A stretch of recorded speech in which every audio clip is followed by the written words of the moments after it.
अवधूत चिंतन श्री गुरुदेव दत्त श्री स्वामी समर्थ. माझ्या चॅनलमध्ये तुमचं सगळ्यांचं मनापासून खूप खूप स्वागत, आभार.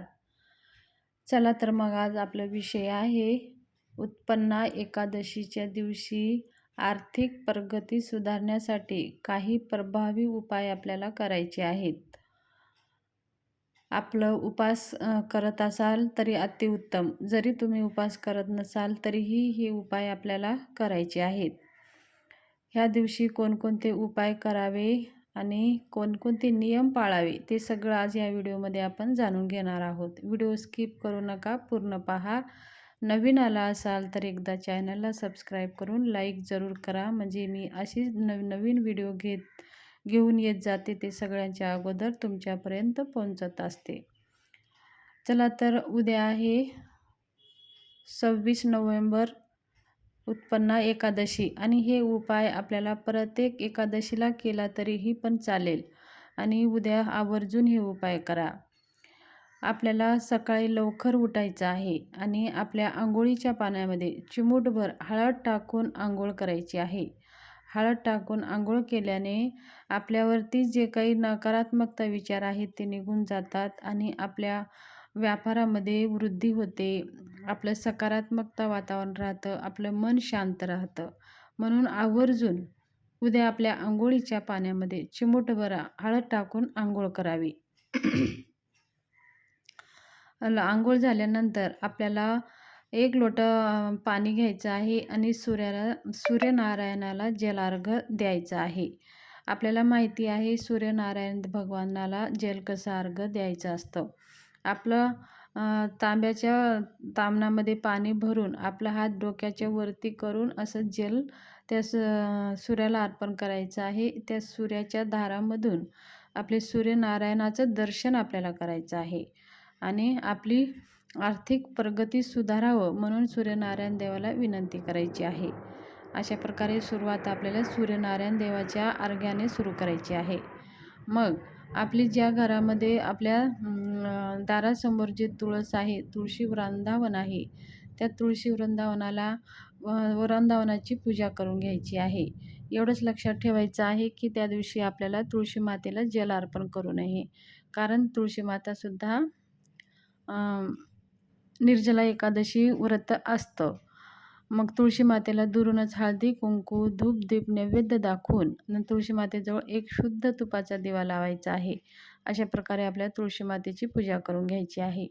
मग नंतर आपल्या देवघरामध्ये जायचं आहे. देवघरातल्या भगवान श्रीहरी म्हणजे भगवान विष्णू स्वरूपी आपल्या घरामधला जो बालकृष्ण देवाची मूर्ती आहे, त्या मूर्तीवरती आपल्याला अभिषेक करायचा आहे. तुम्हाला जर खूप काही धनाविषयी समस्या असेल तर दुधामध्ये केसर टाकून भगवान श्रीहरीला अभिषेक करायचा आहे. अभिषेक करताना ओम नमो भगवते वासुदेवाय नमः ह्या मंत्राचा जप करत राहायचा आहे. 11 वेळेस म्हणा, किंवा तुम्हाला जर येत असेल तर श्रीसूक्त पुरुष सूक्त म्हणून अभिषेक करा. जर अभिषेक तुम्हाला श्रीसूक्त पुरुष सूक्त म्हणता येत नसेल तर ओम नमो भगवते वासुदेवाय नमः 11 वेळेस, 21 वेळेस किंवा 51 वेळेस किंवा 108 वेळेस म्हणून तुम्ही भगवान बालकृष्णाच्या मूर्तीवरती दुधात केसर टाकून अभिषेक करायचा आहे.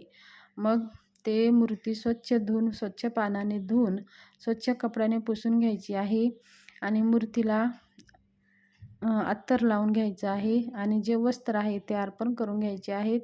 मूर्ती जागच्या जागी किंवा एका पाटावरती आसन देऊन तिथं स्थापना करायची आहे आणि मूर्तीला अष्टगंध, बुक्का, हळदी कुंकू, केसर अर्पण करून धूप दीप ओवाळून घ्यायचा आहे. फुलांचा हार अर्पण करायचा आहे आणि ह्या दिवशी पिवळे फुलं, पिवळी मिठाई अर्पण करून भगवंताची आरती करून घ्यायची आहे.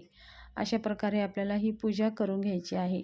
मग भगवंताजवळ समोर बसायचं आहे आणि ओम नमो भगवते वासुदेवाय नमः ह्या मंत्राचं यथाशक्ती आपल्याला जप करायचं आहे.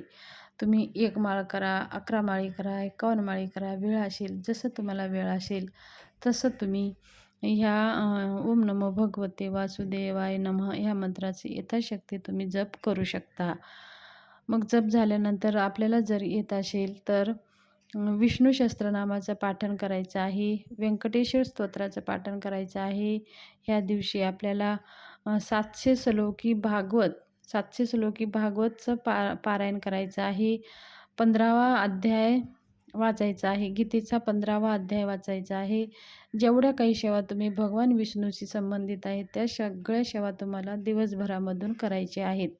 जेवढे जमल तेवढे करू शकता किंवा तुम्हाला जे हे वेळ भेटत नसेल एवढी सेवा करायला तर तुम्ही मनातल्या मनात ओम नमो भगवते वासुदेवाय नमः हे स्मरण दिवसभर तुम्ही करू शकता. किंवा ह्या सेवा ज्या मी सेवा सांगितलेल्या आहे तुम्ही सकाळपासून तर संध्याकाळपर्यंत तुम्ही ह्या सेवा करू शकता. मग जर अजून आपल्याला जर खूप काही धनाविषयी समस्या असेल तर भगवान विष्णू प्रसन्न करण्यासाठी आपल्याला काही ह्या दिवशी दान करायचे आहेत. गोरगरिबांना तुम्ही कपडे दान करू शकता, गरम ज्या रजाई असतात त्या दान करू शकता किंवा स्वेटर दान करू शकता, अन्न दान करू शकता. ह्या दिवशी जेवढे काही दान पुण्य करतात त्याचे आपल्याला 1000 पटीने त्याचे पुण्य प्राप्त होत असतं. म्हणून एकादशी हे दिवस भगवान विष्णूला समर्पित दिवस असल्यामुळे जे काही आपण दानधर्म करतो, भगवान श्रीहरी आपल्यावर प्रसन्न होतात आणि प्रत्येक गोरगरिबामध्ये भगवान श्रीहरीचा वास असतो. म्हणून आपल्याला आपल्या यथाशक्तीनं ह्या दिवशी दानधर्म करायचे असतात. आपल्या जीवनामध्ये लग्नाच्या काही अडथळे येत असेल, मुलींच्या लग्नामध्ये काही अडथळे येत असेल, तर ह्या दिवशी आपण थोडंसं दूध घ्यायचं आहे. त्याच्यात थोडी चिमूटभर हळद आणि चिमूटभर आपल्याला केसर मिक्स करायचं आहे आणि भगवान श्रीहरीला अभिषेक करायचा आहे. अभिषेक तुम्ही जसं मी अभिषेक करायचा आहे आणि अभिषेक झाल्यानंतर जसं भगवान श्रीहरीला स्थापना आपण पाटावर करतो आणि वस्त्र, धूपदीप, अष्टगंध, पिवळे फुलं अर्पण करायचे आहेत, पिवळी मिठाई अर्पण करायची आहे आणि आपलं लवकरात लवकर लग्न जमावं आणि लग्नामध्ये जे काही अडथळे येतात ते अडथळे दूर व्हावं. मग म्हणून भगवान श्रीहरीला विनंती करून ओम नमो भगवते वासुदेवाय नमः म्हणून एक माळ जप करायची आहे. असे केल्याने आपल्या जीवनामध्ये जे काही अडथळे आहेत भगवान श्रीहरीच्या कृपेने हळूहळू ते अडथळे दूर होतात आणि आपलं मनासारखं वर प्राप्त होतं आणि आपल्याला आपलं लग्न जमण्यास मदत होते. तर हे सेवा आपल्याला प्रत्येक एकादशीला आपल्याला करायचे आहेत आणि ह्या एकादशीचं जमत नसेल तर कोणत्याही एकादशी तुम्ही करू शकता. तर एकादशीविषयी हे खास उपाय तुमच्याशी शेअर करायचे होते. माहिती कशी वाटली, आवडली असेल तर शेअर, सबस्क्राईब, लाईक जरूर करा. धन्यवाद. शुभ दिवस जाओ.